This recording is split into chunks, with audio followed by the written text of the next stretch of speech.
Assalamualaikum warahmatullahi wabarakatuh. Perkenalkan, nama saya Ummahatil Hafizah, NPM 2117070120046.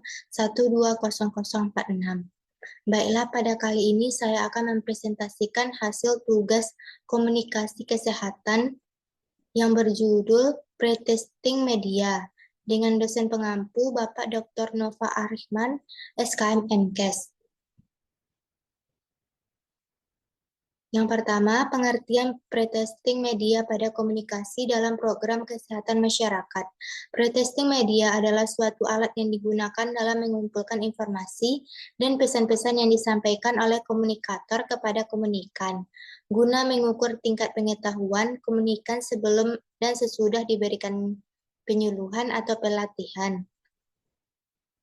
Contohnya, seperti video edukasi mengenai COVID-19 yang disebarkan oleh Kementerian Kesehatan sudah memenuhi aspek pretesting media komunikasi yang meliputi attraction, comprehension, expectability, self-involvement, dan persuasion.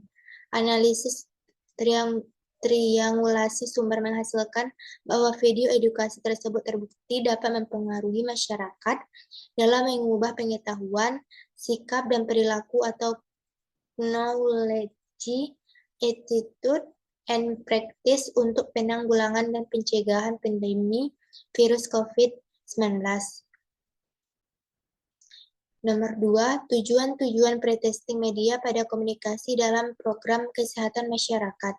Tahap pretest atau uji coba bertujuan untuk menghindari kesalahan dan meyakinkan bahwa materi dan media yang telah dikembangkan dapat menarik perhatian dan diterima kelompok sasaran. Tahapan ini dibutuhkan untuk mencari kelemahan yang mungkin ada dan atau menemukan sebab kegagalan dalam suatu program komunikasi kesehatan. Dengan melakukan tahap uji coba, maka akan diperoleh umpan balik feedback dari masyarakat sehingga mendorong terjadinya inovasi dan kesempatan dalam memperbaiki pesan atau pemilihan media yang kurang sesuai. Nomor 3, tahapan-tahapan pretesting media pada komunikasi dalam program kesehatan masyarakat. Tahapan pretest adalah sebagai berikut. Yang pertama, pengembangan konsep, yaitu diuji untuk mengeksplorasi prioritas keinginan dan kebutuhan komunikan. Yang kedua, sebagai bahan selesai. Sebuah rancangan materi, pesan, atau kegiatan dikembangkan dan disiapkan untuk praktek.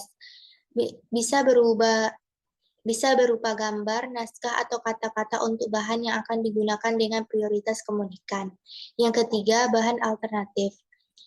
Anda mungkin ingin mempertimbangkan pengujian versi alternatif dari bahan. Meskipun tahap ini dapat berguna, itu adalah opsional.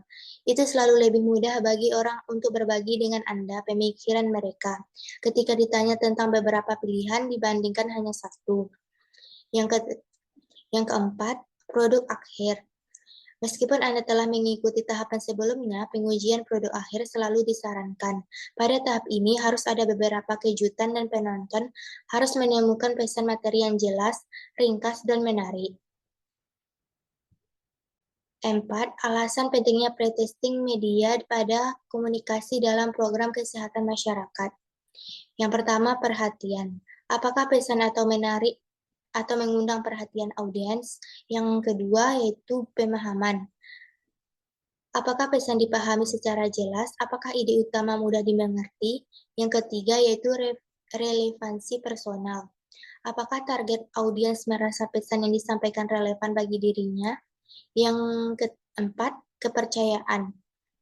Apakah pesan atau sumber dianggap dapat dipercaya? Yang kelima, penerimaan. Apakah ada pesan yang dianggap menyerang atau tidak dapat diterima? Selanjutnya, nomor 5, proses membuat pretesting media pada komunikasi dalam program kesehatan masyarakat. Yang pertama, yaitu readability testing. Tujuan metode pretest jenis ini adalah untuk menentukan gradasi tingkat keterbacaan dari draft media key yang ada. Yang kedua, yaitu group interview. Tujuan utama tes jenis ini adalah untuk mendapatkan insight berdasarkan persepsi, keyakinan, dan bahasa target audiens, khususnya di tahap awal pengembangan media key. Yang ketiga ada individual in-depth interview. Tujuan metode ini adalah untuk mendapatkan informasi yang mendalam tentang sikap, keyakinan, dan emosi audiens. Yang keempat yaitu central location intercept interview. Metode ini dilakukan dengan cara mencegat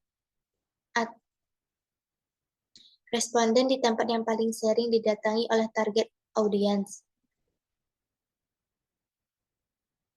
Yang kelima yaitu self-administered questionnaires. Metode ini hampir sama dengan metode individual in-depth interview. Hanya saja caranya tidak diwawancarai, tetapi responden mengisi sendiri kuesioner yang telah disediakan. Yang keenam yaitu gatekeeper review. Yang dimaksud di sini adalah individu atau organisasi yang biasanya berinteraksi langsung dengan target audiens. Contohnya adalah LSM, organisasi profesi, profesional kesehatan, atau kelompok-kelompok swadaya masyarakat. Caranya adalah meminta umpan balik melalui diskusi terbatas dengan 10-25 orang di antara mereka. Terima kasih, hanya itu yang dapat saya sampaikan. Jika ada kesalahan kata mohon dimaafkan. Assalamualaikum warahmatullahi wabarakatuh.